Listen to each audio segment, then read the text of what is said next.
There are words that build empires, and there are words that quietly destroy a man from within. Have you ever wondered why some men, though intelligent, capable, and full of potential, never truly rise to greatness? It's not because of what they do.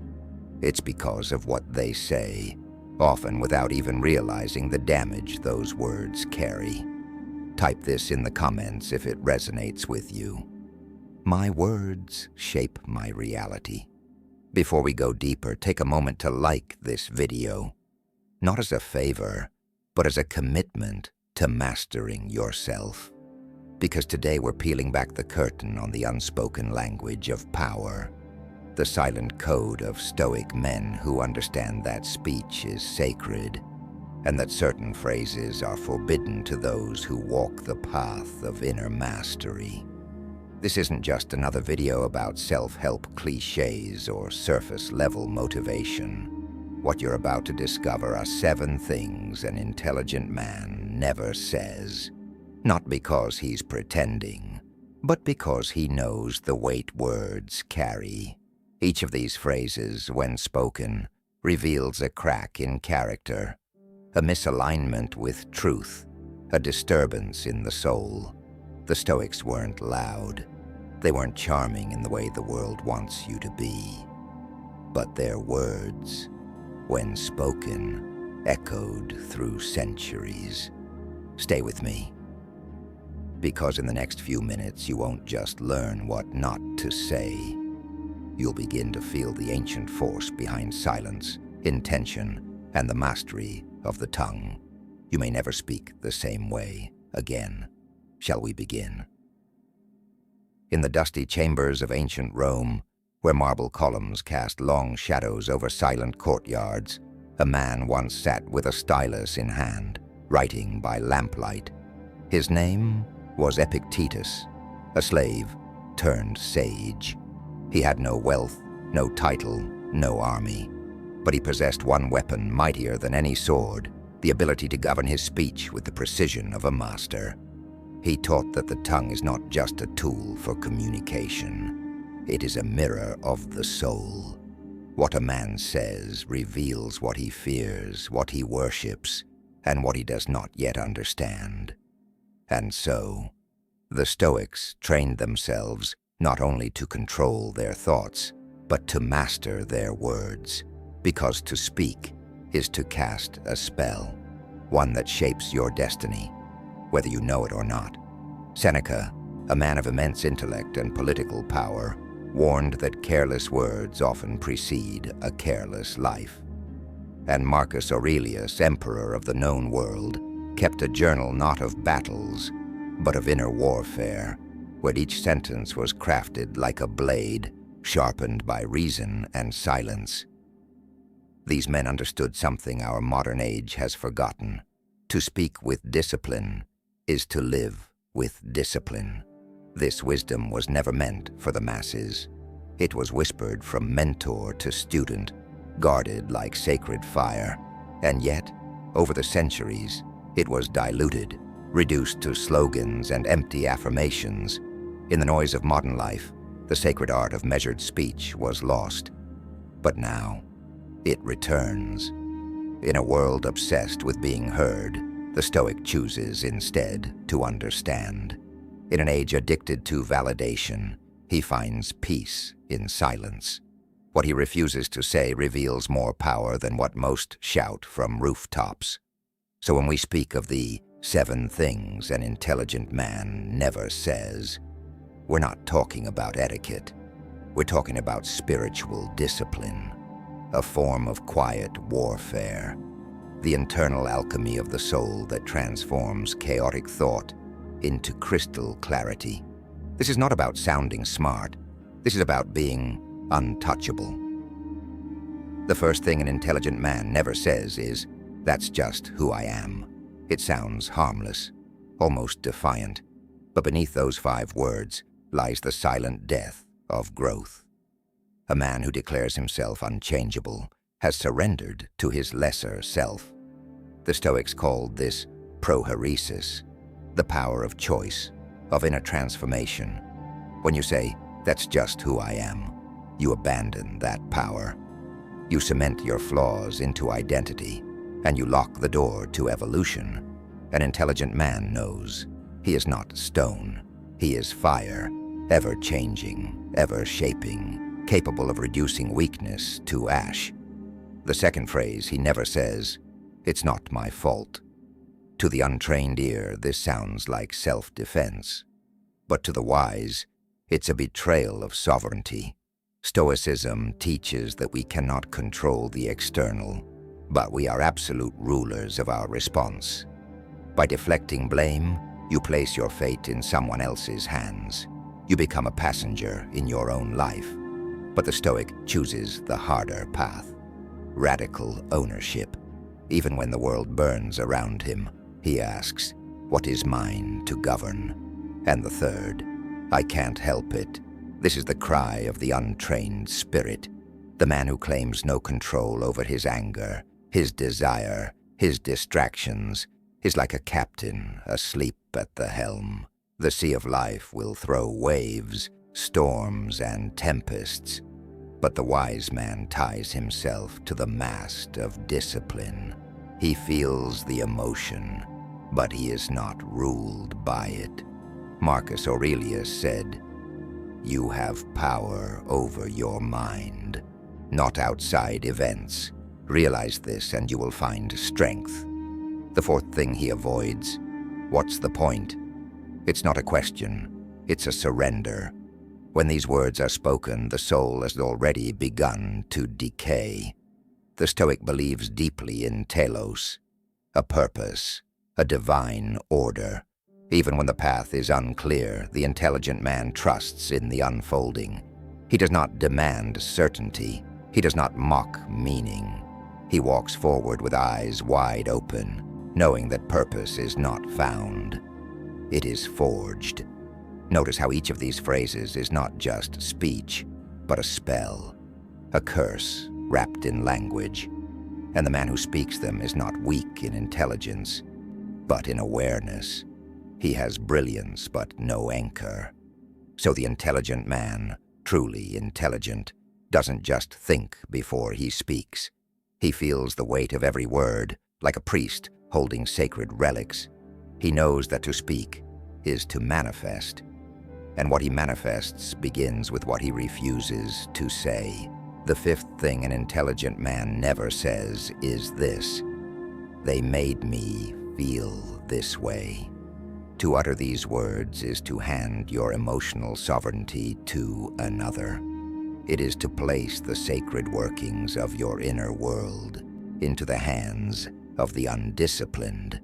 The Stoics taught that no one can make you feel anything. Only you choose your perception. Epictetus said it plainly. It's not what happens to you, but how you react to it that matters.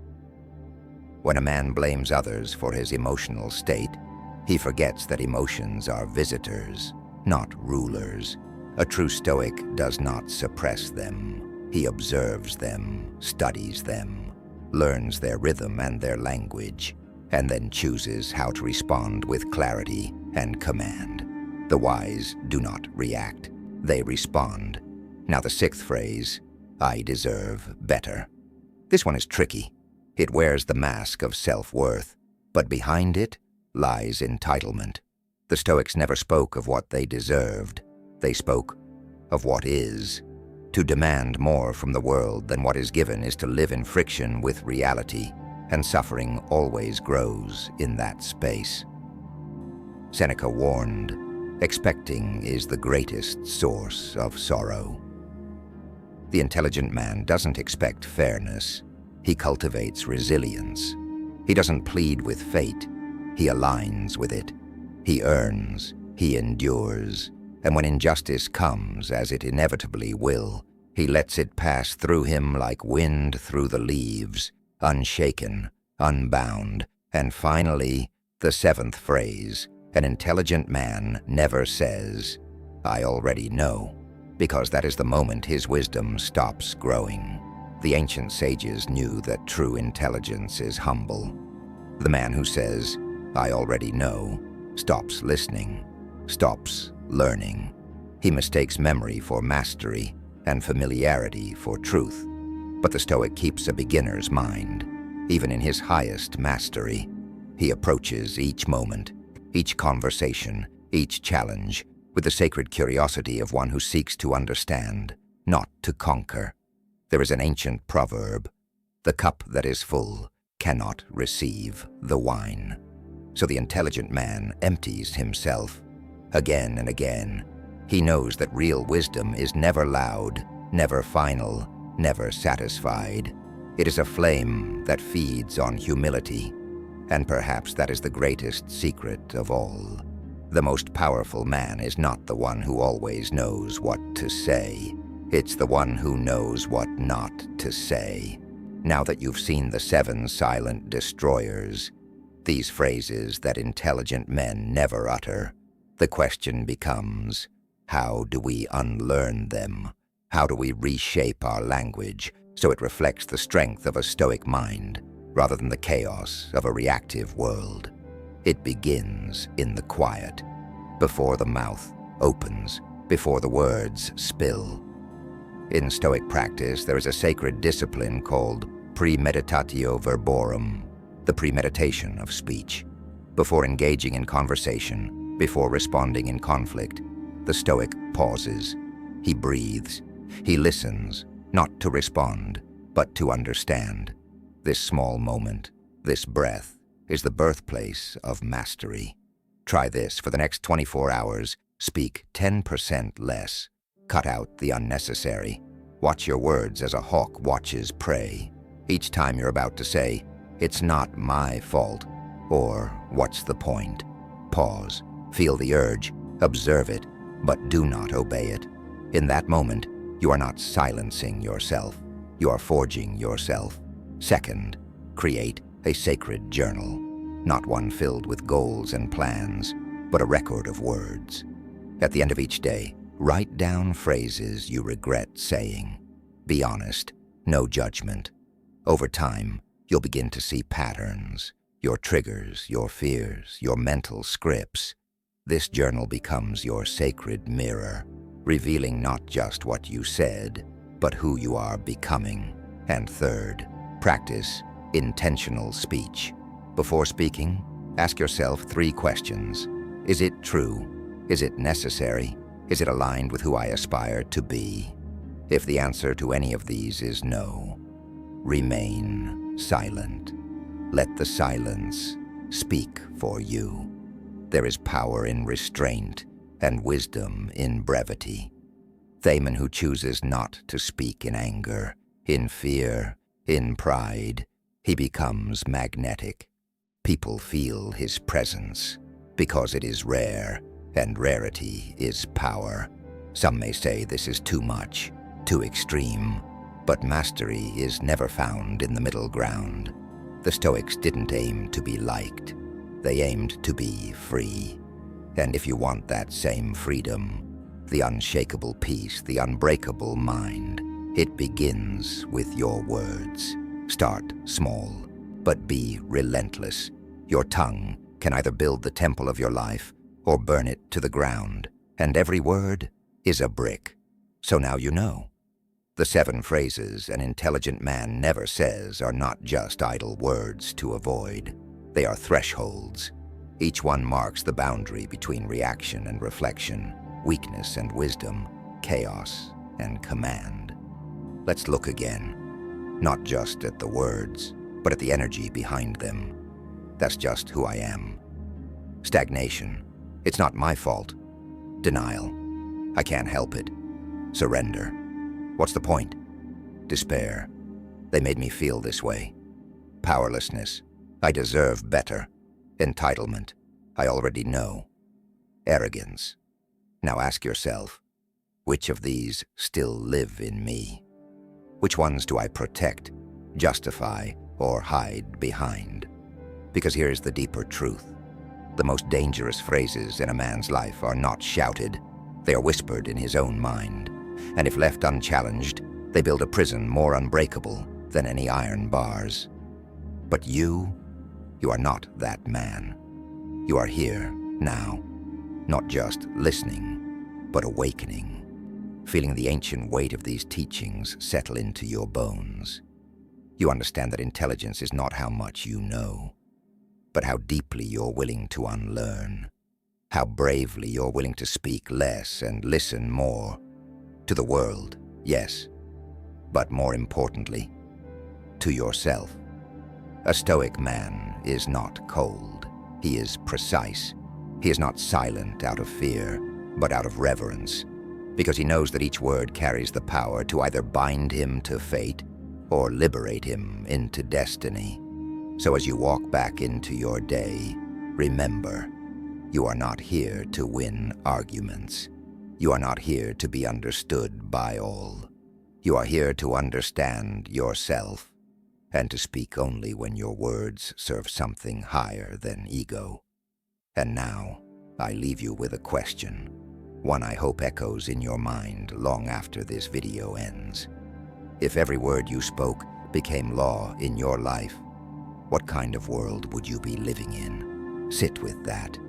And if this spoke to something deep in you, if you felt the ancient voice within you stir, then like this video and share it with another who is ready to rise in silence. Until next time, speak little, mean everything, and walk the path of the unseen sage.